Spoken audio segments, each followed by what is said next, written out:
A lot of people say that you should always chase your goals and your dreams. A lot of people say that when you're motivated, you can take on any obstacle. A lot of people say that when you work hard, you can accomplish anything in the world. And that's all probably true. But that's not what I say. I get up in the morning and I say, when life gives you lemons, you talk about it on the StudMuffins Podcast. I'm your host, Logan. How's everybody doing today?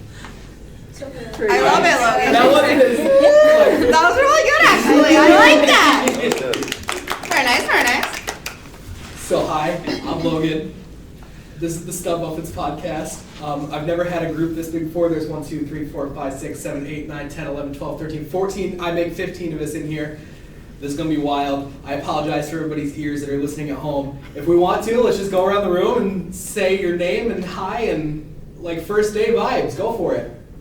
I'm the other Logan. I'm Emma. I'm Natalie. I'm Brianna.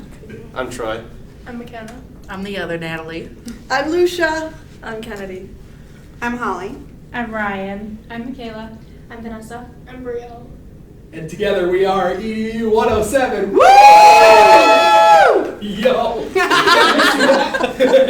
Okay, so for context, Brielle is sitting next to me. She's the only one that can see my screen. And audio-wise, when everybody just wooed, that so that's gonna be fun. Okay, I have quite a list of things to go over. Who wants to play some trivia? I do. Let's do it. really do. I'm really bad at that. I have 35 of the most. Oh my god. I have 33 back-to-school trivia questions, and I figured if somebody wants to get out their phone and set a timer, I figured Ken's got it. not everybody was going to want to do this. We'll go with 30 seconds for one person to start, answer as many questions as you can in 30 seconds. Then we'll go to another person for 30 seconds, or if you guys want to do teams, that's fine too. You can't. You can see the answers. At the end of that, I'll go over the correct answers for anybody that cares at home, and if you win, I'll buy you a Christmas present. I can go Christmas first presents. if we're. Yeah, do you guys want to do this this side versus this side? Oh, God. Yeah. Okay, left versus right. What are we? Yeah, what do we do here? I'm right Split them up. Right here. Split right up. Yes. Split them up. You two are on separate teams. Very much, that's perfect. For context, I feel like the listeners, Troy and ratio is McKenna are dating. Yeah, Okay. Troy and McKenna are together, and we're separating them, just like Lucia did on the first day. All right, who's ready? You ready with the timer? Yeah, 30 seconds. Yep, and go. What term describes the fear of going to school? What the fuck? You can say pass if you don't know. Social anxiety. Each graphite pencil has enough graphite to draw a line how many miles long? 3. I don't know, 5. How many teachers are teaching in the U.S. right now? Hundreds of thousands. 4 million. I don't know. What is the most popular color of the Crayola crayon? Red. Blue. Ooh. I got it. In what country are all students aged 6 and up taught chess as a part of their curriculum? Germany. Russia. Alrighty. Russia. We got 9. I'm just guessing. Next team, are you ready? Yeah. You know how the game works, we just went through it. If you don't know one, you can say pass. And what term describes the fear of going to school? Pass. Each graphite pencil has enough graphite to draw a line how many miles long? 4.5. How many teachers are teaching in the U.S. right now? Millions. What is the most popular color of the Crayola crayon? Green. Oh, I was In what country? Would you like green? In what country are students aged 6 and up taught chess as a part of their curriculum? France. How much money does an average family spend on school supplies over a year? Go ahead, you can answer it. I asked while the timer was still going. Can you say it one more time? How much money did the average family spend on school supplies over a year? 300. Yeah. Yep. All right. Team 2 did get an extra question in. Let's see if it's enough to win. I'm going to go through the answers for everybody at home. I don't know how to read that first word. I hope that you... Okay. Oh, okay. Cool. What term describes the fear of going to school? The answer is didascalinophobia. What? We can Okay. Google that after That's this. going through. Each graphite pencil has enough graphite to draw a line how many miles long? The answer was 35 miles. What? How many teachers are teaching in the U.S. right now? The answer is 8 million. Millions. Bro, That's I close was enough. right. I said 4 million. You guys all laughed at me. Question totally 4. did. This is the question that decided the game because one of you got this right. There was only one right answer in the entire game, and one of you got question 4 It was right. France. It was us. What is the most popular color of the Crayola crayon? Blue. So Darn. confident in her answer, guys. We have Blue is like everybody's generic favorite color, you know? In what country are all students aged 6 and up taught chess as a part of their curriculum? The answer is Armenia. And how much money does the average family spend on school supplies over a year? The answer is $700. Goodness That's gracious. I What I said. don't want to have kids That's anytime crazy. soon because I can't afford them. I can go to the dollar store. I mean, like, Yeah. where are you I going guess for when you your have like supplies? 5 kids, incredible. I mean that makes sense to have when you have like 5 kids. I feel like if you have 5 kids, yeah, but like, I mean, I'd still spend what it on average that. American family has 5? I think 5 is a lot. Maybe like 4. I mean, I think 4. Are they like counting in new clothes too, or is it like? Oh, yeah, that's true. Clothes. For that much. I don't remember spending $500. Oh, you Keep probably. Clothes, shoes. Notebooks. Crazy. I I was guess thinking it's backpacks, jackets, snow pants. Yeah, that's Snow Yeah, pants. yeah, I guess that's Yeah, true. it's rough. Snow little boots. kids. What do you do in Texas? Yeah. I Where's just your reused summer? the ones from last But year. you're just talking about averages. Yeah. You're not Yeah, talking that's true. about in this So area, how in much this how area. much money does the school supply for school supplies? You know, I knew I have a friend whose grandmother was the principal in Gladwin, and they were trying to give every student a pencil for the first day of school, and she said, no, if we start giving school supplies, we're gonna have to give school supplies. So this is in like the 1920s, and don't schools give a lot of school supplies, and aren't students not supposed to have to buy any school supplies? You talking about like now? Yeah. It's yes and no. Teachers have a limited supply, but I believe they use the budget that they're allowed each year, which I think is only like $300. So like yes, they had like excess pencils and notebooks and all that stuff, but that's why in a lot of the observations that I had, they're like, if you're gonna take a notebook, don't lose it, rawr! You know, because like they only had $300. In Mount Pleasant, they did get a grant 2 years ago, and so now they do free school supplies. Like my kids didn't do notebooks or pens or pencils, crayons, whatever. But like Troy said, living in Michigan, snow pants, snow boots, shoes. You know, they're going to grow a shoe size to now another pair of shoes. A billion things of clothes, underwear, socks, whatever. So all of that, his backpack, lunchbox, snack pack, whatever, it adds up. Yeah, that doesn't surprise me that it's $700. Honestly, I feel like I'm definitely spending it. So I have a story that I want to tell you all because we talked about it last Thursday. We were talking about last Thursday like the jobs and all that and like how hard it is. How I was like I'm like pissed, you know, because I can't find crap. Thursday I picked up a shift at work and it started at 7 o'clock and I had free time because this is over at 4. I went to Buffalo Wild Wings, got some wings, started drinking beer. I drink a lot of beer, okay? Show of hands real quick, just curiosity. How many people are old enough to drink? God. We got 5. Well, I guess I make 6. Yikers. Okay. So I'm at B-Dubs. I'm in like my first beer, my wings, and these 3 ladies, I'm at the bar, and these 3 ladies sit next to me. They're all like in their 40s, and they start chatting. They introduce themselves to me. I don't know why. I guess I just look approachable today. And we get to like what I do, and I was like, I'm going to college for education.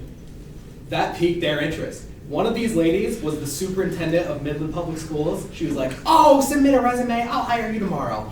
I love that for you. That's crazy. So I was like, instantly I thought about class, and I was like, man. Lucia was like, you just gotta put yourself out there. Vanessa was right. You guys were all right. What did I say that was right? You say a lot that's right. Lucia was calm Is, and building the today. lesson? Love You should it. have seen what she What is the gave me lesson feedback going on my observations and my Are you willing to she's share that on like- the pod?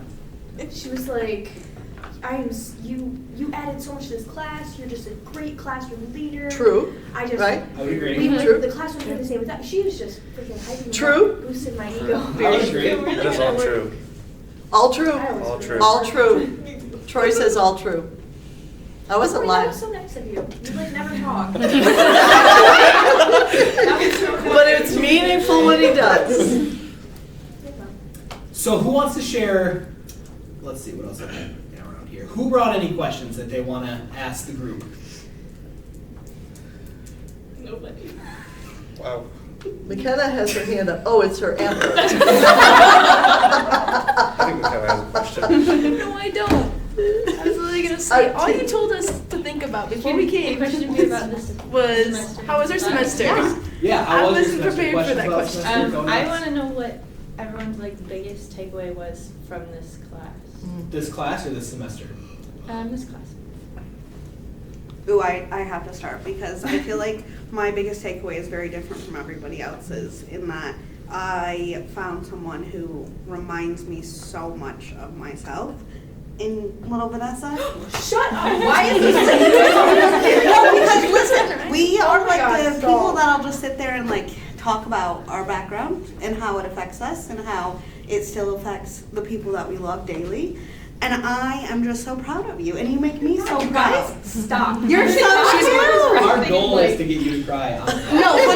A few That's tears would be quality good. No, but I feel like I found a purpose in what I do, and I feel like she found a purpose in what she does, and everything just seemed, the stars like aligned, and I was like, maybe I wasn't supposed to be in this class, but now and then I found her, and I was like, aw, she's so cute. Stop it, you guys. Okay, who wants to go next? Tough one to follow. I have one, but it's like, so like last year, like I have always not hated, but like never liked kids. Like I always, every time I was around them, I somehow messed something up. Like I one time stood up from my chair and hit a kid, like with the chair, like on accident. Like I just am not, and so like having to do the observations, like and having to hang out with kids, it made me.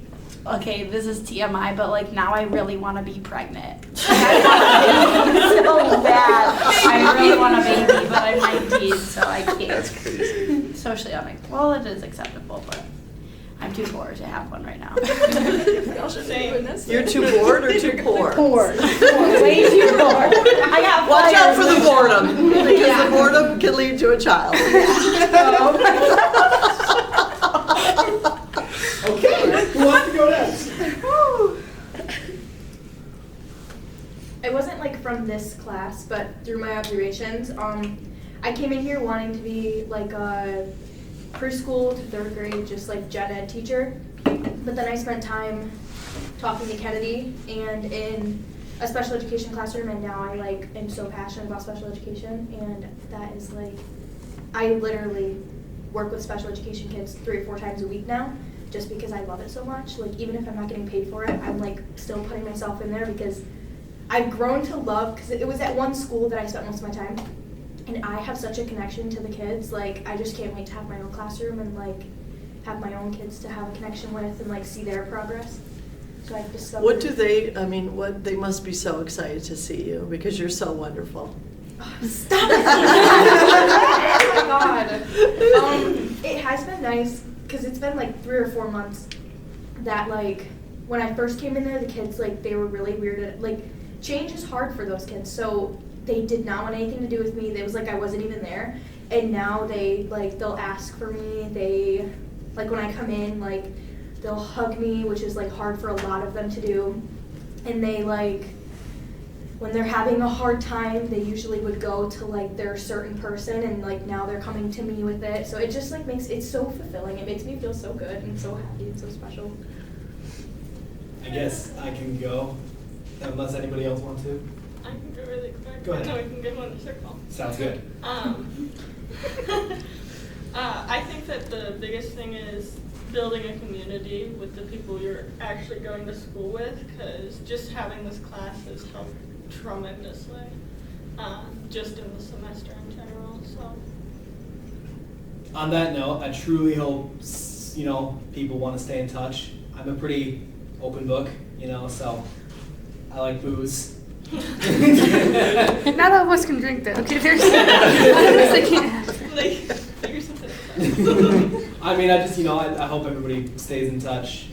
Obviously, that's kind of like a last day thing to say. Like, I don't expect everybody to, but just, I don't know.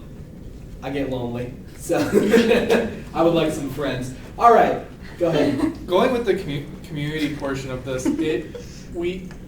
this class has gotten so close with each other. Like, it's. That's another reason why I want to stay in touch. Is 'cause, Yeah. I've never had a class where I'm this close with everybody in it. Like, all my classes that I've taken here, this is probably the most connected group that I've had, that I've even watched, because we've all basically turned into one giant family.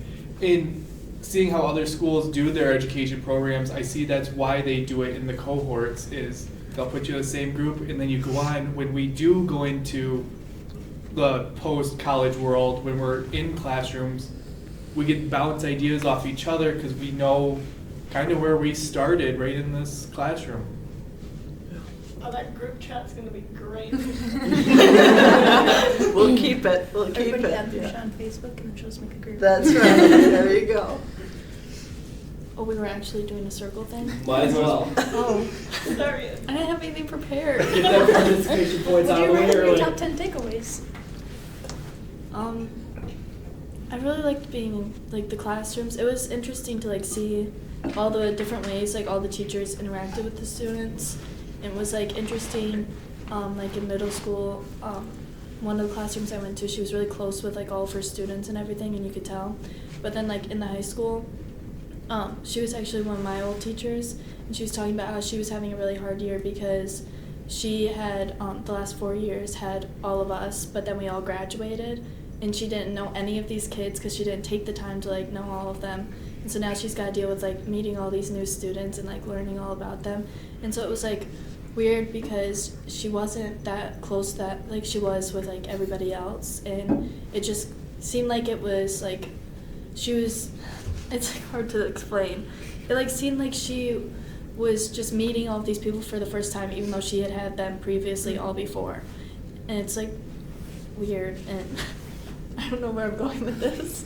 She focused too much on your group Yeah. that she wasn't paying attention to the other groups, and now she doesn't Yeah. have It's any different to connection. see that her connection with them is different than your connection with her. Yeah, it was just different. Awesome. Right on. Okay. My biggest takeaway was probably when I started this class, I wanted to go into daycare and have my own daycare, and now I want to be a teacher. So I've totally switched my whole perspective on what I want to do. Area? Primary, that. secondary?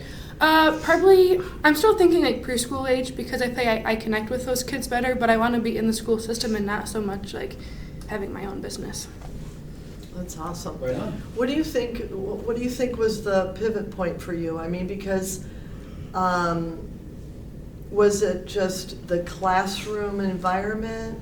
Because you went to the Renaissance Academy a lot and really liked the problem-based learning. It was actually probably, I went to, what is it? I went to a classroom up in Shepherd, and it was a TK, a kindergarten program, and Was it Miss Baltimore? yeah, and she just being in there totally switched my whole, she connected with the kids. I got to connect with them because I was there a few different days in a row, so the observations. Yeah, that's cool. I kind of agree with that because, like you said, I always wanted to do preschool, so I wasn't really interested in seeing other grade levels. But getting in there, it's kind of just interesting to see how it works in older classrooms. I guess I still want to do younger kids, but it's nice getting that experience to see what it's like. Absolutely. And then one of the best observations I got to do was I have 5-year-old twin brothers, and I actually got to go in their classroom all day with them. And they're totally different in their classroom than they are at home. So I was what are these kids? It's not my brothers. But it was just really cool to see that. Neat. I don't know. I've always wanted to do music ed, but I don't know. Watching the other classrooms, I know I don't want to do high school, one subject because it's just so repetitive. But I guess I could see myself doing elementary, probably upper elementary if that's the case. But I don't know. I like music ed, so I'll probably stick to that. Your discussion leader was like that was so, I mean, I know, it was about music ed and all that stuff, but it was so like, you could just tell that you as a person, you're so like musically like driven with that kind of like background and stuff. I think it'll work personally really, really well when you start teaching. Yeah. If I do elementary, like, if I did, probably not, but I would definitely include like a lot of music stuff into it. Right. But He was so confident when he was doing the music, wasn't Yeah. he? It was really impressive. The way you go like that. I mean, I can't even do it like you do it. Will you do that for us again? Isn't that amazing? Interesting fact that nobody else except a nerd like me cares about. When Lucia snapped, the pivot points in the audio were so like baby tiny. When Troy snapped, they were like, pa! Exactly. That's what it was really amazing. That's also probably because I was drum major at my school, but that's... I love that for you. I'd probably say that my biggest takeaway from like this class and also just my observations in general was just like getting out there, because the observations kind of let me know like what I want to teach. It really changed where I want to teach, like school district wise, because I really like the Renaissance Center and I also liked Fancher a lot. So like when I'm like looking for future careers, like places to apply, it's probably like the first places I'd look. And obviously you have to like go where the job is, but if I had a choice. So it kind of helped with that. So I liked that going to the different schools, you could see how different the teachers teach. Because like I went to one school where the art teacher was just amazing. Like the kids like were hanging on to every single word that she was saying. And then I went to a different one and the kids couldn't care less that the teacher was in there. And it was the way that she taught versus the other one, you could definitely tell the difference. And I liked being able to see what kids are more like what they want to do and what they like versus what the teacher likes. So I liked that I got to see the difference. I'm really interested in people who talk a lot and people who talk very little in a classroom. So I'm constantly either trying to change up what we do or problematize why that might be. And what I learned from this class, I think, is that even if people are quiet, they still feel part of the group. So that was sort of interesting because we have actually more quiet people in this class than we do very, very, very extroverted, talkative students. And yet somehow you all feel like it was a great out in the open classroom. Isn't that interesting? So like that's something I'm still working out and thinking about. Is this, you don't have to answer this if you don't want to. Okay. I don't know how long you've been teaching EDU 107. Is this one of your favorite EDU classes? Absolutely. I mean, I've had other 230 rowdy groups where I had one where I had several people that had dematriculated, which means they flunked out of Central, and that were here. So they had a lot of experience. It's helpful to have a lot of people with some teaching experience because then you're bringing in something, right? And they were very helpful because they, you know what I mean, they were a little bit older, I mean not a lot, but they were very, very confident. And so I think, having the mix is really good. And you can always tell a good class when people come early, and when they hang out and they're not worried about like running out the door as soon as possible. I was talking to people every day after class. People were talking before class. That's always a good sign. Fantastic.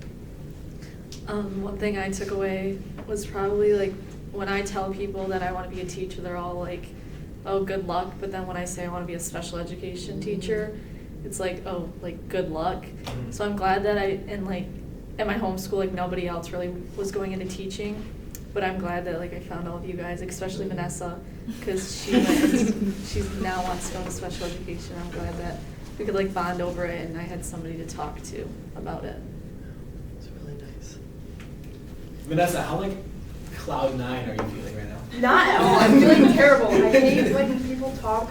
Like, I like to talk and be like the one talking, but I don't like when people are talking about me, in front of me, and around me. My hands are sweaty. I feel yucky. I just don't like it at all. It makes me like feel squirmy. I don't like it at all. I appreciate it. That was so nice of you guys. But I'd rather get it in like a little text or something where you guys aren't looking at me. Who has an awkward story they want to share or are willing to share? About this class. Through an observation, through this class, through your job. I don't care. If you're going to talk about your job, don't say the name of the business. I've got one. Go for it.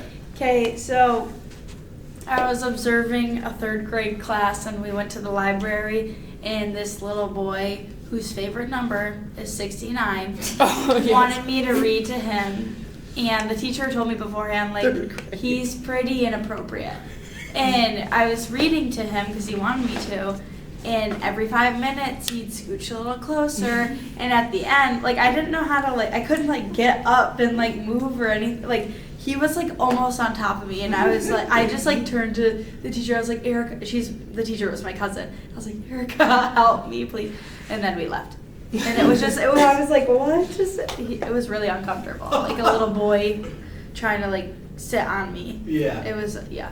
Kind of going off of that, I was working with a student once, and I had like never met this little boy before. Ever. And he was just giving me a hard time, like the whole time I was trying to do whatever I was doing with him. And at the end, he decided that he was gonna throw his chair down and walk away, and then turn around and say, "See you later, baby girl," and walk away from me. So yeah, that was quite an interesting day. I was very shocked.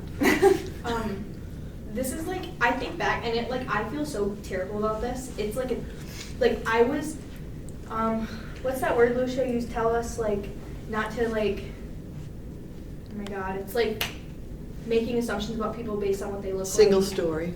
Yeah, I did that Dangerous. really bad. So, and it's like, it's my fault for sure, but also the district probably could have done a little bit better to help me. So I was substitute paraphrasing, and like, it's really difficult to walk into a student who has a very like set routine, but they won't talk to you. So I go in and I'm supposed to be on one student, and she's like, okay, these 3 are your students, and I was like, okay. And I probably should have asked her specifically, we'll say James, who James was, but it was a student who was like being very defiant, like he was like kind of like breaking things on his desk. There was another student who like you could visibly see had Down syndrome. And then there was another one who was just playing on his computer. Those were the 3 that she said. And the end of the class came around, and I was only in there for like 10 minutes.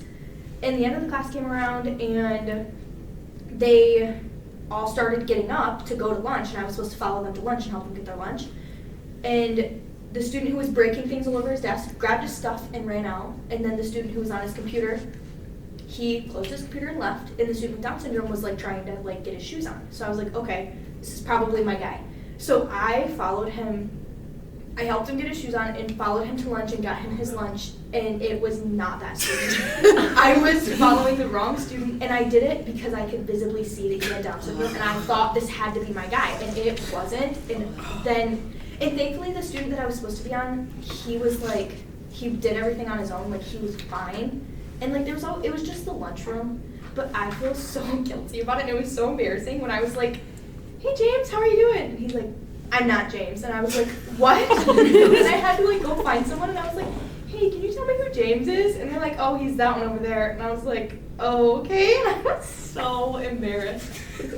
What a great experience, though. It was terrible. No, good experience, right? A good experience because, you know, you'll remember that forever. Mm-hmm. You know, as a special ed teacher and as a teacher, and so it's awesome that it has to happen once. Imagine you're teaching a class, like you make it to teacher numb. I don't know. Teacher You're a dumb. teacher. Teacher dumb. You're That's a teacher great now. term. And you're like, first day, new area, new school. You're walking in, you're confident. You're teaching the wrong class for like 30 minutes. I literally have had nightmares. Since this happened, I have had nightmares that I like was a mom and took the wrong kid home from school, and like I was teaching the wrong class. I was at the wrong school. Just like it's literally, I had the wrong boyfriend in my car. Like it was. This is like literally traumatized me. We're hoping that you have. Is your boyfriend okay? I'm always telling students, break up with them. Just break up with them.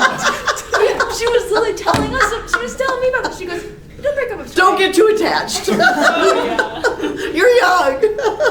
Lucia's like subconsciously trying to destroy the relationship that Troy and McKenna had. No. All starting with splitting us up in the first day, and it never worked.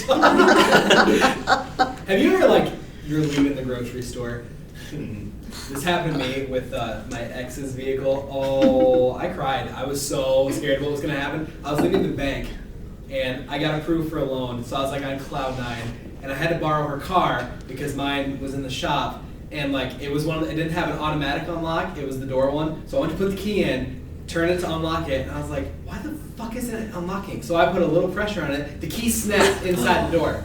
And I look up and I'm like, oh my God, that's her car over there. I tried to grab somebody else's car. Some guy comes out of the bank, what the fuck are you doing to my car? I'm like, I'm gonna die. Oh God, I'm like. It was, okay, I cut you off. You're fine, no, go ahead. So I was at Goodwill, because I'm a Goodwill girly. I'm not embarrassed, so I don't care. Love that. I was at Goodwill, and I bought a new car. And I don't know what my car looks. I still cannot tell you. My boyfriend, he's always like, "That's your car. There's your car. There's your car." Any like the same make and model, he knows. He can point it out anywhere. I go in other people's cars all the time. I don't recognize it. I think I that- have no idea about that. Anytime. I bought. My boyfriend wasn't with me to stop me from buying this, so I bought this like 6-foot ruler to hang on the wall in my classroom. It's gonna be so cute when I'm a teacher. So I have this giant ruler, I got a big old bag of stuff, and I get in this car, and I get all situated, and I'm like, it stinks like cigarettes in here. Like, what the fuck? Like, why would it smell like cigarettes in here? And I go to like push my little start button, and I have like a little sparkly thing on my start button, and there's no sparkly. I was like, fuck, my sparkly thing fell off. Like, oh my gosh. And so I was like, I grabbed the steering wheel, and I was like, I looked up and I was like, oh my God, this is not my car. And I had to grab my giant ruler out of the car and shove it into my car. It was so bad. And I'm crying. It was probably like some old ladies it looked like old lady car. So thank God she probably couldn't see me. Well, hopefully it was an old lady because your perfume probably lingered in there, and then she probably is blaming her husband. Why is there a young woman's perfume in your car now? So are you saying that you have a similar car to an old woman? Yeah, I do, and I'm proud of it because one day I'm going to be a mom, and it's going to be a mom car, and it's going to be cute, so I'm not even ashamed. Think of something that's like slightly controversial. It could be, ow, my hand, I have a cramp. It could be in your life, it could be in the school system. Think of anything controversial that we can have a very healthy, I mean, it's out of control, I'm not going to be bad. But think of just anything controversial that you want to bring up. Lucia, why don't you start? Oh my gosh. I can't think of anything, but I had the conversation. I have something that I feel like is going on right now in schools. Go for it. Pronouns and how to use them. Okay. Let's get into it. Like, I feel like that is something that's very, to Lucia and I, taboo, right? It's almost like you don't even say that because you're looked at and people are like, oh, she's not going to respect me. No, I do, and I'm happy to call you a purple elephant if that's the case. But I just, like, it's not an open topic forum, so I feel like maybe in a class where everybody's super comfortable talking about it in an open forum, we could talk about that. Because as a teacher, you're going to have a student who wants to either be called by a different name or wants to be called by a different pronoun. In today's day and age, I think that you're more likely to have a student that wants to be called by different pronouns than different names. So I want to. Sorry. No, yeah. Have go. you seen the viral TikTok? That's like Is a year it or so old now. Caesar? Yeah, the Yeah. teacher that's like demanding that they like refer to her as like Z or refer to Zem as like Z Zem Z whatever. Yeah. And the kids are just like, I'm not doing that. And like the teacher and the students are just going like back. It's wild. Well, I feel like as a teacher, no, that's out of pocket for sure. Like you don't. That's no. Isn't though? Yeah, because those. That's your choice. No, that's out of pocket. You can use your last name and be whatever. You could be, my last name is Jones, right? You could just call me Jones. Non-issue. Jones. I don't need Miss, Mrs., Mr. I don't even care. Jones. As a form of respect, you're just trying to get my attention. No problem. That teacher could have done that, but it doesn't matter how old those children are. Those parents' religion, those parents' race, those parents, the way that they were brought up, is in that child's head. So I don't know how that teacher expects them, whatever, them, whoever the kids are, to be like, this is fine. I'm going to take this laying down. This is good. You know what I mean? My kids would be like, I'm going to call my mom real quick and ask her if this is okay. Mom, what is a them? You know what I mean? Like, that's it. They would be like, I'm not trying to be disrespectful. So I really want to know, like, am I not understanding what the teacher's saying? You know what I mean? But also, in today's day and age, I also don't want to be rude. I have a cousin who goes by they, them pronouns, and that is fine with me. They're wonderful. They're a great person. What I've noticed this year is that students in my online classes use they, them for everybody. Oh. And so I've just noticed it very constant in posts. And I think that's really kind of helpful because then they don't worry about it.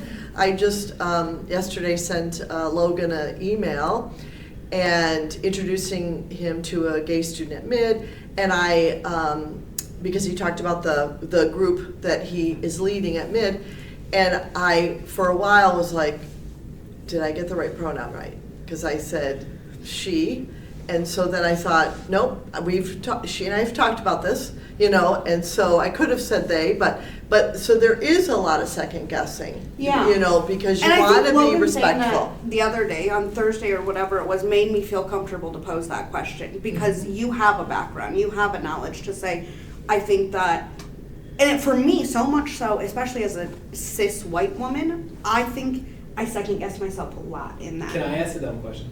Yeah. What does cis mean? It's just like a straight gendered, Gotcha, regularly thanks. born. Thanks. I'm just regular. Okay. But like as someone who I feel like falls under regular, right? I don't ever want someone to look at me and be like, she's being disrespectful, because it never comes from a place of malice if I mispronounce your gender or, you know what I'm saying? Or your name. Or your name. And most of the time, it's just a name. Like, I can't even read regular words, okay? So, like, I don't know. I'm like, my name is 5 letters, I'm not working with a lot over here, you guys. Mine's 4. I love that for you. I think that, like, 90% of the time, like, if somebody gets misgendered or, like, offended, the person who's doing it is not doing it out of, like, disrespect. Like, I waitress, so I see like hundreds of people, and a lot of the time I don't know I don't know what they're comfortable, so I don't use any at all. Like, how are you guys doing? Like, is your food tasting okay? Not like, oh, like, is that your wife? Or like, oh, she wanted a water. Like, I just don't use any of it at all. But I think, like, back to the classroom thing, we overthink it when it comes to kids, like elementary kids. First off, like, young kids, they'll call whoever whatever, like, look at me and say, oh, him wants a drink, like, you know what I mean? So those younger kids, like, they just don't even have a concept of it. But once they get into, like, the elementary school age, I think they just say what they perceive, like, and I don't think that people, especially teachers, should be offended by it. Like, if your gender is not clear and a student calls you the wrong gender, like, especially if they are young and too young to be learning about it, that's just what they perceive you as. And I get that it can be hurtful sometimes, but it's also, like, not your place to push that on the student and try to, like, change their brain wiring and tell them, like, no, I know you see me as a boy, but call me this. Right. Because then they're going to start There's so many blended families that, my husband is called Mr. Eldon all the time. That's not his name, or or I'm called the last name of my kids, which isn't the same as my last name. I think that we're used to just having so much variety, And I think we're getting better at just being okay. Don't you think, Holly? I think so. I think so. You know, Yeah.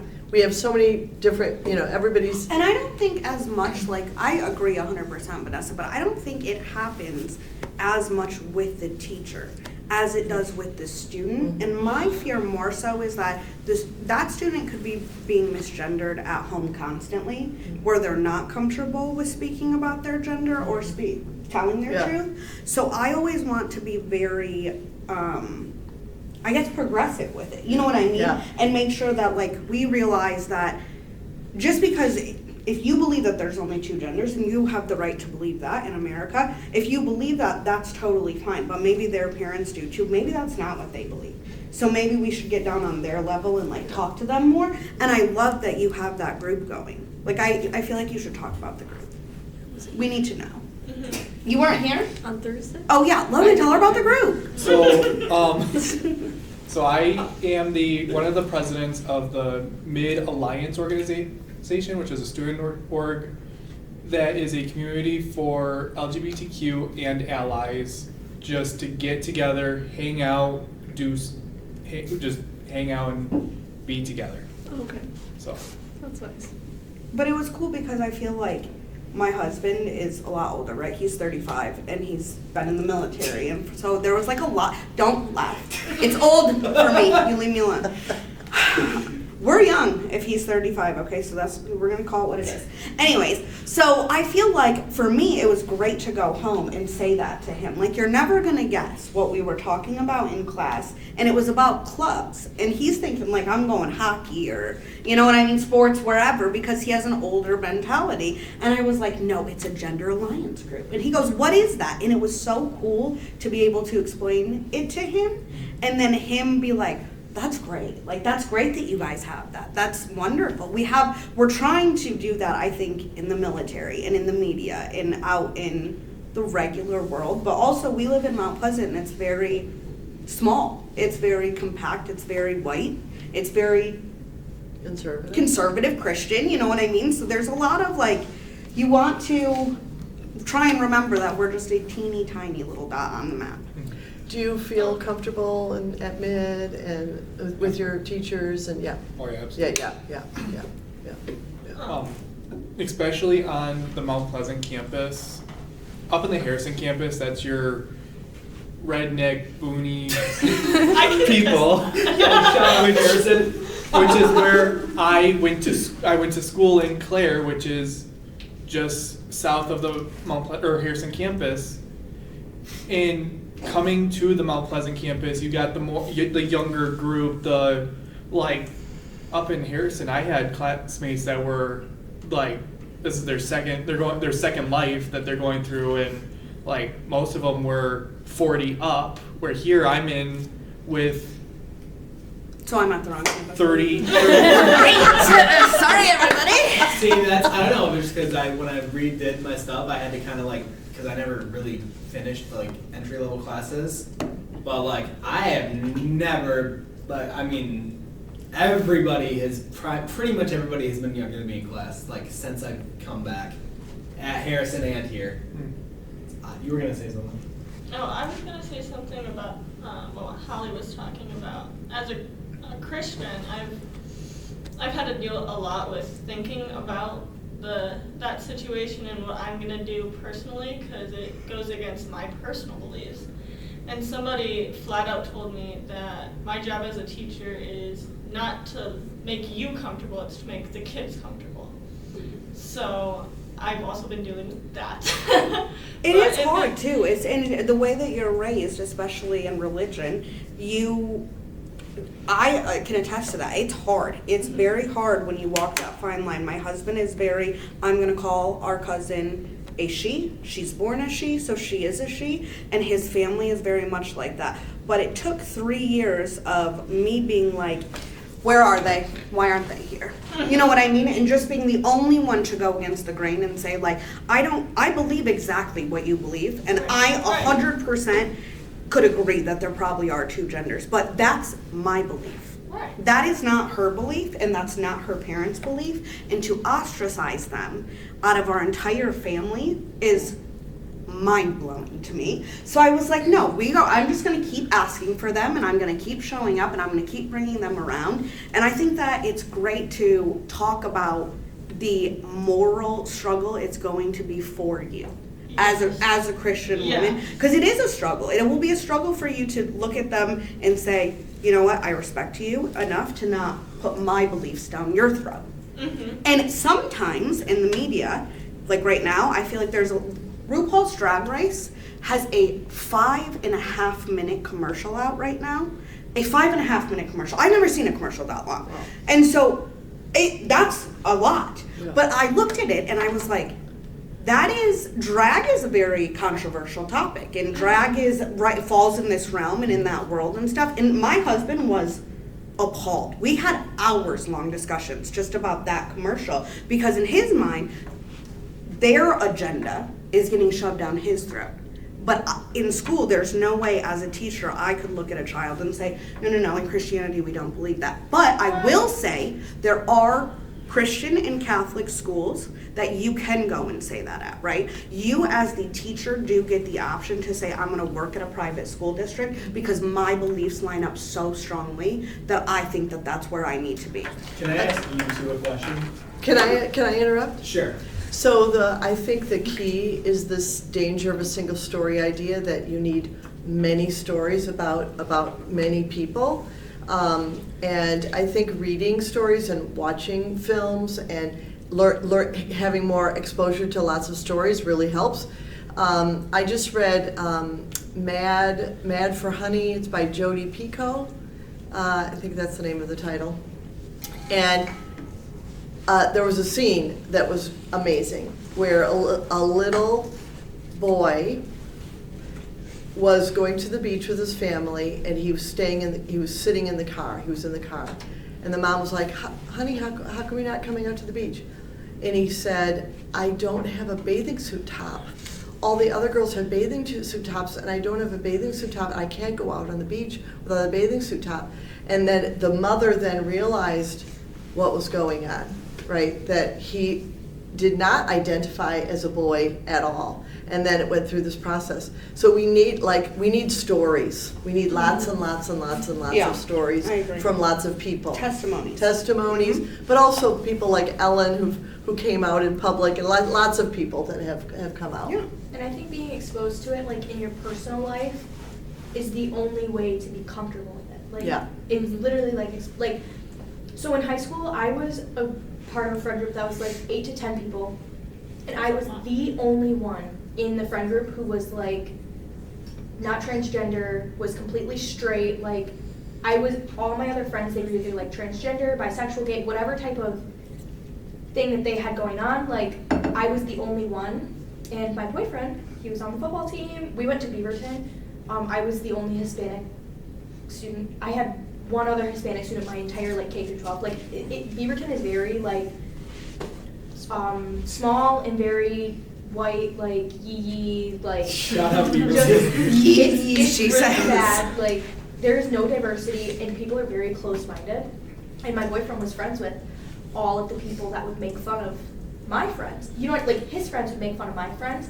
And when I first got with my boyfriend, the things that he would talk to me about it, and I was like, how can you even think like that? Like, I'm not gonna say what he said. Like, he just would make these comments, and I was like, that's so disgusting of you to even think. Like, I loved him as a person, but I just couldn't understand why he would think like that. But then I realized, like, he had never even had a conversation with any of these people. No exposure. He had never even, so the things that he was saying, he was just assuming, and him being a part of my friend group, like, through me, he is now, like, so accepting. He feels terrible that he would ever even think how he used to think. Like, it's just changed his mindset for the fact that he's just been exposed to it. You know what I mean? It's awesome. Like, I think there's a lot of people who are I guess you shouldn't break up with them. Well, I think there's a lot of people that are like, you know, I don't agree with this, like, it goes against my beliefs, so I'm not even gonna look at it, I'm not gonna accept it, I'm gonna do my thing, they can do their thing. But then you're making your own problems worse if you do that. Like, exposing yourself to it and being disgusted, whatever, you're helping yourself in the long run, I think, because the more you're exposed to it, the more you're like, wow, like, there's literally no difference between me and, you know what I mean? Like, they're people. That's all they are. I don't want to, like, misgender somebody by accident, and then they go home and tell their mom, and their mom come be like the crazy mom. You mean as a like, teacher, right? Yes. Okay. It was like, hey, you misgendered my kid. We're gonna do something about this. And I'm like, I'm sorry. This is still like very new and very little exposed to me. So having to call, in my opinion, children this is hard for an adult to do right now. I will get used to it, but it's not gonna happen right away, like type of thing. And you have to have some grace. People will have grace with you. And I think that people have a lot more grace than most people realize. Yeah, yeah. There is so much grace to go around, and on your worst day, when you're like having the worst day and you're crying and you can't leave your room type deal, that is, I think, a lot of what children that are struggling with their own identity feel like.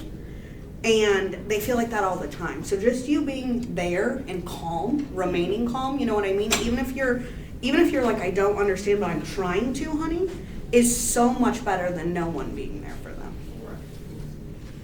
And I feel like a lot of people don't, like, a lot of classes aren't like this, right? So a lot of people don't think it's okay to just be like, hey, like, I'm having a bad time. But like Thursday, I'm having a real bad time, and randomly I just cry. I was like, oh my gosh, this is not me, I never cry. It was crazy, but just being in a space of it's okay, it's safe, and you guys aren't gonna take it from the class and go home and be like, oh my gosh, you're never gonna guess what happened to this girl, you know? Like, I felt like it was okay to talk about and it was okay to say, and I think having groups or having clubs or organizations where it is okay to say, and it's so good for everybody involved. Absolutely. Okay. We have a little while left, and I feel like we hit just about every bullet point that I had on my list. Just about, anywho. Let's get into some more trivia. We'll see. Oh my God. If everybody's down. If not, just tell me. We can talk about something else. I wonder if anybody who hasn't had a chance to share something wants to share. A few of us have been kind of dominating. She's just staring at you. Have been kind of dominating the discussion. I feel like taking it back to the whole like awareness thing of what we were just talking about. I went to high school, obviously, and one of my a close friend of mine started like a GSA at our high school, and I think before he started that, there wasn't really any talk of it. Like, you could tell that there were people that identified as different things than what they were born, but I think it wasn't really talked about. And the whole alliance as the organization as a whole did so many things throughout the school year that brought everybody together, even people that were didn't identify with anything like that. They brought it all together. So just making it aware was so cool. Because I didn't really know a whole lot about that, but after doing some of the things that they put on, I think I know a lot more now. Wow, that's amazing. Anybody else? Very cool. I was just going to add that we kind of talked about it at my preschool today, because we have a lady that comes in from, it's a place called CORE, to help with some of our special needs students. And so part of her thing is that she uses sight words kind of thing, picture cards to show them everyday words that we use. So the ones that she brought in today was he and she. And she was going around and was pointing out who was a boy and who was a girl. And the one little girl was like, no, I'm a boy. And she got so mad that she ran away. I don't think she actually understood the concept of it, but it's funny that we're talking about it, and it made me remember today at school. So what was the woman's or teacher's response? They kind of just let her go, because she does that a lot. She needs, we actually just made her own box, her calm box, because she gets upset a lot easy, and she runs over to the safe spot. So yeah, they kind of just let her calm herself. Yeah. She just didn't like being called a girl, so yeah, it was interesting. Wow, you can see those sight words could be a trigger for kids. Yeah, interesting. Thanks for sharing that. Yeah. Any final thoughts on the subject? I don't know if this is like maybe a little bit of a different subject, but about like the teachers' beliefs being like not even pushed on, just like shown to the students. My high school chemistry teacher, which I'm not saying like I like agree with him or don't agree with him or whatever, like I don't care about the situation and I'll have to, you know, pick a side for him. He would not stand for the Pledge of Allegiance, and because he wanted the principal to take out the for liberty and justice for all, because he said there is not justice for all. So they took that out of the Pledge of Allegiance. Wow. And Whoa. they took it out for like a week, and he would stand for it, but then they put it right back in, and he would not stand for the pledge. Wow. He didn't make a big scene about it, but everybody talked about it. So like his beliefs, he wasn't pushing them onto us. He just simply didn't stand. And every single kid was like talking about it, making comments about it, telling their parents about it. Like it was such a big thing. So I think like I don't know, not that you should hide your beliefs from your students, but I think you need to be like so overly conscious of what your students are like taking from you, and like make sure that you're not pushing bias on them. Has a student ever asked you that? Like when you were teaching, did students ask you that? Because I feel like that's almost. Asked what exactly? It's almost like my best friend's a music educator, and he does middle school through high school, and he's queer. But he doesn't talk to his students about that. They always ask though, like, especially if they see me, is that your wife? Is that your wife? And he's like, I will not speak to you about this. I'm not talking about it. But I almost feel like for him especially, it's very lonely, number one. Number two, I feel like a lot of those children are looking at him like, I'm gay too. Yeah. You know what I'm saying? Like they're looking at him to say like, it's okay. And no, she's not my partner, she's my best friend, you know, I don't have a partner yet, or whatever the case may be. Yeah. But I have always thought sometimes it might be better to tell the student. Yeah. I mean, I think kids, first of all, kids, and you all have seen this, especially if you work with kids, they want to know everything about you. Mm-hmm. And they want to know inappropriately sometimes. They want to know, you know, like if you're married, they want to know, like they ask you all kinds, they don't really know what they're asking. And so I think that's first of all. So they're just curious. Yeah. They're just curious about their teacher. So, and then how you deal with it is up to you. Yeah. Right? I think so. I think to a point. Like, it should be up to the teacher, but teachers should not be telling their students like overly personal information about them and like crossing that line of like if you are looking at students and you think some of their parents might not agree with what you're about to say, you don't say it at all. You know what I mean? I think that's where he Like- took that stand, is like, I don't think it's Lawton is a very small town like Beaverton. It's very white, it's very cis, everybody is straight, you know, it's not talked about. And so I think for him, he looks at it as, I'm just not going to say anything I just at all. don't think it's a teacher's place. Like, you are there to educate the students and make them feel safe. So if they come to you, sure, have that conversation one-on-one. But I just do not think it's a teacher's place. Like, my students will not know if I'm religious. I'm sure they'll know that I have a husband, but like, I just don't think that like, it's my place to tell them about things that they might not know about. That's like telling them if Santa's real or not. You know what I mean? Like, if they But I don't think know- Holly's point was that he could be a role model for other gay children Don't you who think? don't have a role model in their lives. I wanna interject But that's something. that's not his job necessarily. And that's what unless- he says as yeah. well, and I respect his decision in that, but I do think that most of the time when those students in high school are asking him, they're asking him in a way to say, I need to talk to you about this, and I want you to talk to, I need someone like me to talk to me about this. Right. And so I think that maybe for him with older children, right, that could be helpful one-on-one, like you said, but I think a lot of times that's asked in a sense of it's in a hallway, right, or it's where other kids are around and he's like, I cannot talk to you about this. At some point, it will be nice that we don't have to worry about it too much. I mean, one of my favorite poets died yesterday, and I read her obituary this morning, and I had no idea she was gay. Like, I didn't know. I'd just been reading her poetry for 30 years, had no idea, right? It wasn't an issue.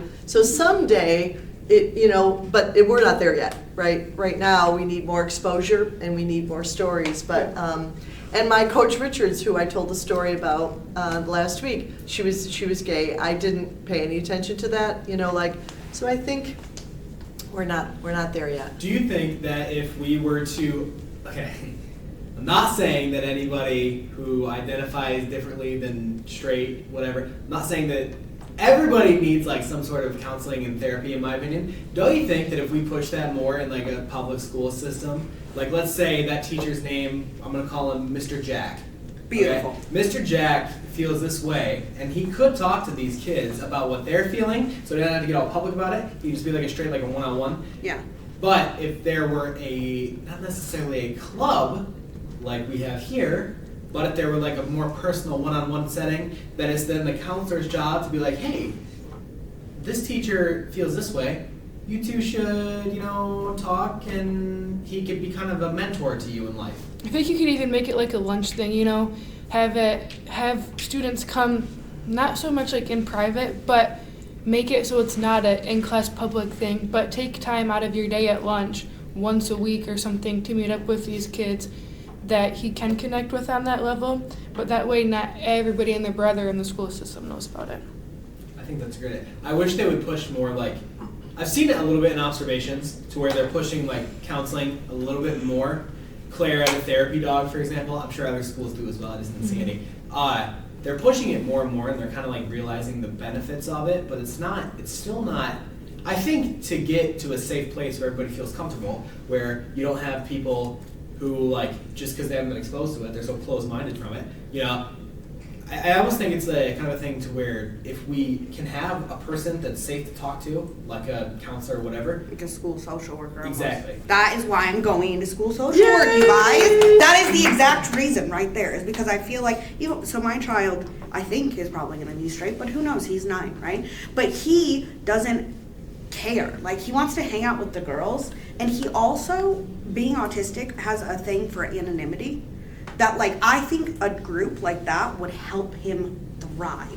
He always wants to put other people up, and it doesn't matter what they're doing and things like that. So I feel if there's always someone there where you can have that conversation where Mr. Jack could look at that child and say, you know what, honey, I can't talk to you about this right now, but I know someone who can. Right? And then you instantly can go talk to that school counselor, and he can take it from there, so it's not said in the hallway, right? And then So I'm 20, just to reiterate how important that person I think it is, I'm 27 now, right? I'm one of the oldest ones in here. When I was, I graduated in 2015, and I started high school in 2011, 2012. Laugh, I dare you. So 2011 and 2015 was kind of my high school career. During that time period, it was more accepted, and I'm also I'm a straight white guy, but mentally, darn near, trying to think of how much I want to say, darn near my entire adult life and a lot of my teen life, I have not been okay upstairs. Majority of my life.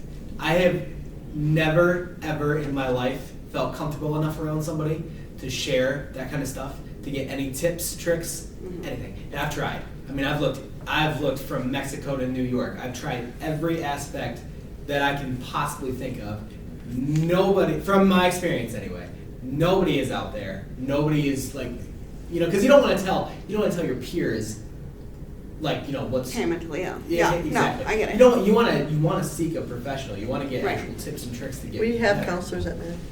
That's true. No, at Mid, but we're saying what if he had one in high school, right? Oh, What if he had had that in high one school. person in high school I got you. that he could have said? I did actually. So Papa's pretty big, and I had a counselor, and they were fantastic like that. So much so that they implemented what's called a PALS program, which is where seniors could go in and counsel and mentor the children below them as well. It was fantastic. It was so good. It was so helpful. And I think that that's probably what got my best friend through being a gay man in a very small town.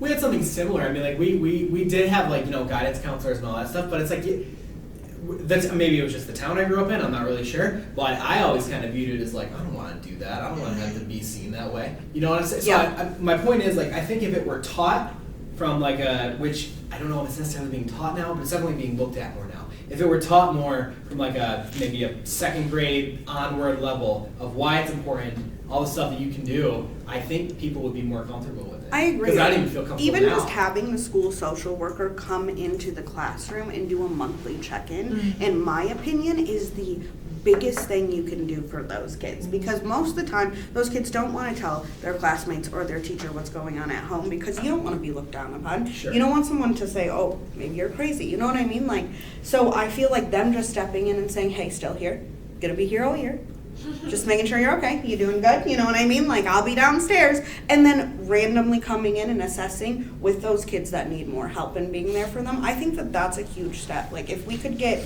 everybody to destigmatize mental health all the way down to the child, which is so important. Like, my kids will be in counseling forever because I'm in counseling forever. But I feel like, just like you said, everyone needs therapy.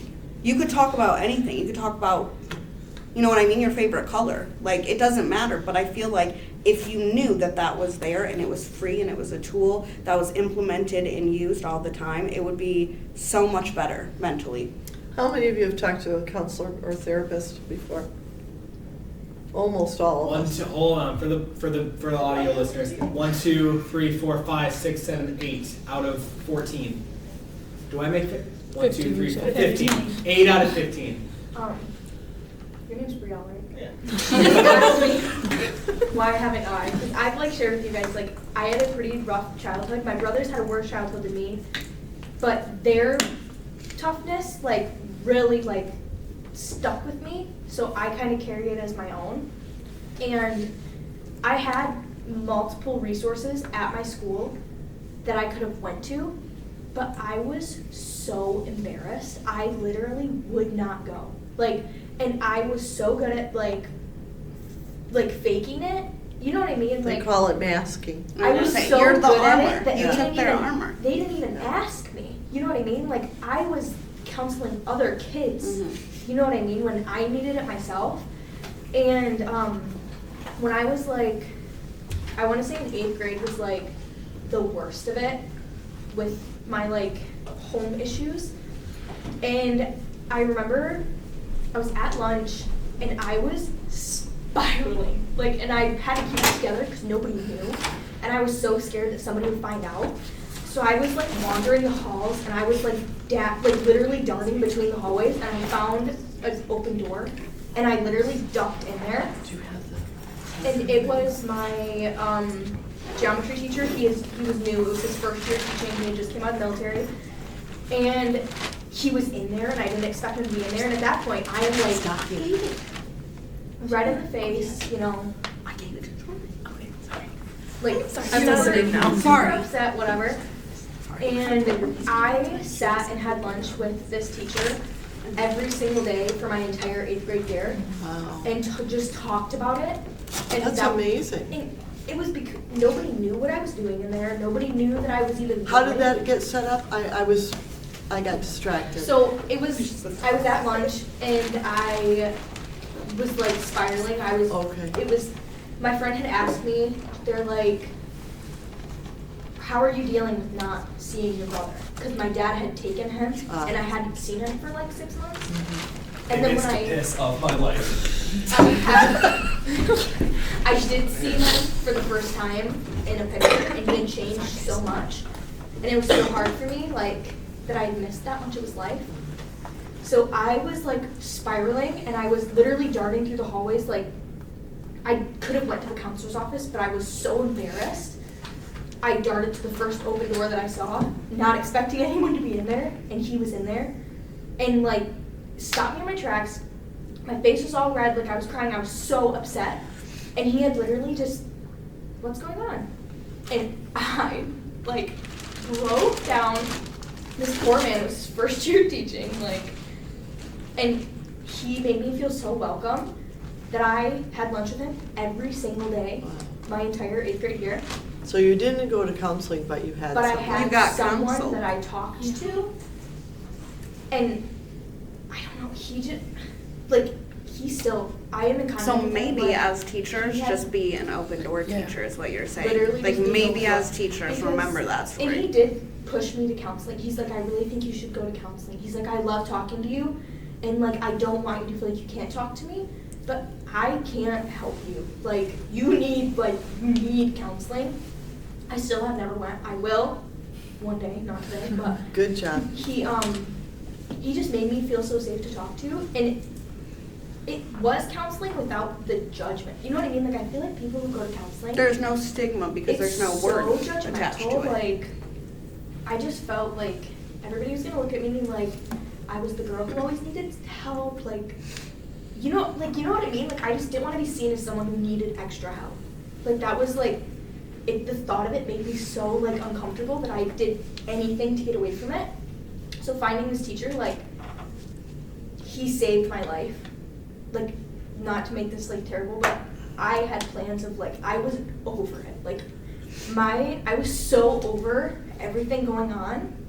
Like the man literally saved my life, and I tell him like I owe my life to you, and like that's how important counseling is, in breaking down the stigma, so that people do feel comfortable. You know what I mean? Like it was an open door, but I just was not comfortable going. So I think if you start young that counseling's okay and you can be comfortable going, that I would not have been in the situation that I was in. Yeah. One of the things that I remember you saying is that you get really angry when somebody says no, and so, like this anger. So sometimes if you have like a little thing like that, you can say, I'm gonna go to a counselor because I have like some anger issues about this one little thing, and then that becomes kind of like a doorway to like you don't want to say, here's all my shit, like I got a whole bag of it, like. But if you say, I've got this one little issue, I tend to be angry about when people say no to me, about this and this and this, and then that becomes, you can kind of deal with a targeted counseling, targeted therapy, and then maybe you can get some of those deeper things. So that might be a way to do it. Yeah, I think we should implement like counseling for all ages more, like maybe like a checkup for like all students like once a month or something. I love the checkup idea. Yeah, cause like the check-in. Yeah, it's so good. It just so one of my best friends, like I went to high school with him, and I think it was freshman or sophomore year, his sister killed herself, and all over school, like she was like a very happy, like outgoing person, and nobody knew, like, and then obviously he had issues with that, but he never like wanted to go get help. But I feel like if you were like forced to get checked up on, like it would just like come out, because like I also think that maybe like for me always, especially in school when things were going on at home, the last thing I wanted to be seen doing was walking out of the counselor's office, right? You don't want to be that kid, and you and I'm sure, try so hard not to ever show that we're those people. So I hated that, but I think that the teacher or the counselor maybe coming into the teacher's room from a young age and being like, hey, I'm just here. I'm always going to be here. I'm on the playground too, you know what I mean? Like I'm in the lunchroom, whatever. But so that they know that they don't have to, it's not a one room facet, you know what I mean? It's all the time. If I could just say, yesterday a former student of mine from this class interviewed me. It was a 45-minute interview, it was quite long, but one of the things that I told him is that a lot of my students from poor schools didn't want anybody to know about their family, and they didn't want to talk about it. And so like, because he kept saying, well, did how have you, and they were coming to the school, getting a free lunch, dressing as best they could so they wouldn't be noticed, right? So you also as a teacher have to know that sometimes students they want to appear like everybody else, right? And that's important to keep their privacy, right? Yeah. Something that Claire does is the person who is your college and career readiness person is also the person who you go to when you need the mental health check-in. Oh, I love that. So you can mask almost the The mental council. health side in with, oh yeah, I'm just going to get my career in college. Oh, no. Yeah, like I'm going for college. Yeah. Yeah. I'm gonna go talk to him about my college courses. Oh, that's But you're awesome. really getting, I love that. Even being in the same office, okay, yeah, you were in that office, but you were just going in to talk to, or this office That's had the right. athletic director in it as well. I was just going to talk to the athletic Yeah. director, and That's Beautiful. I fantastic. love that. Yeah, I didn't want, going to a counselor, to me, was like admitting defeat. Like, I'm admitting I have a problem and I need help, and I did not want to admit that. So I talked to my geometry teacher. Like, I was proficient in geometry. I'm a math kid. I did not have any problems in math, but it didn't feel like I was admitting that I had a problem. It was just like, oh, I'm just chatting with like my geometry teacher. You know what I mean? Like, if I were to say, oh, I have to go to the counselor, it just feels so like, it felt like I was admitting defeat. Like, I give up, I need help. You know what I mean? Troy, Which I you want did to not say want to something? do. Yeah, I kind of did the same thing with my music teacher. Like during my 6th grade year, I was having a tough time with family, but they would eventually put me in my own like counseling program thing. But those were my most regretted days. So I kind of disagree with like the monthly check-in thing because some people just don't want to talk about it unless they want to. So like the monthly things could be just like, oh, I have to do this, so they're not going to want to talk about what they need to talk about or what they want to talk about. But I agree. Yeah. so it's just more of like having that option to actually talk about it. I think it would be helpful with that option if, you know, I mean, this is like kind of like a perfect world scenario. You're a music guy, okay? If you don't want to talk, because a lot of times we get too in our heads and we really don't want to share stuff, right? But if you had like, let's say, I don't know, the band director or something, just to talk to and just vibe with, I don't know, you could almost direct that energy and what you're feeling. Yeah, you might talk about a few things, but in the end, you know, you're just doing a lot of stuff for the band and for the community and for the program. I think we don't really understand enough about how much extracurriculars can actually save lives. That's such a good statement. That's a great statement. With like marching band, I don't know. A lot of people hated it, but I don't know. It's just my favorite time of the year, just because it's, I don't know. I feel like a huge family all the time. It like And- gives you a purpose. Like Yeah. you have something to do. And mainly why I wanted to be drum major and tried so hard and eventually got it. But I don't know. It was just trying to connect the freshmen who just joined band, just starting their high school year, just to bring them out, make them feel good, make everyone feel good, just so everyone's happy. These have been some absolutely beautiful. Does anybody, please go ahead. I feel like kind of going off of what Troy was saying before about when he was struggling in like 6th grade and how he'd like get pulled out or like he went into the little program thing. When I moved to Shepherd, wait, am I allowed to say where I'm from? Yeah. Oh. When I moved to Shepherd, my sophomore year, I was going through some like family stuff at home with like sexual abuse and stuff, and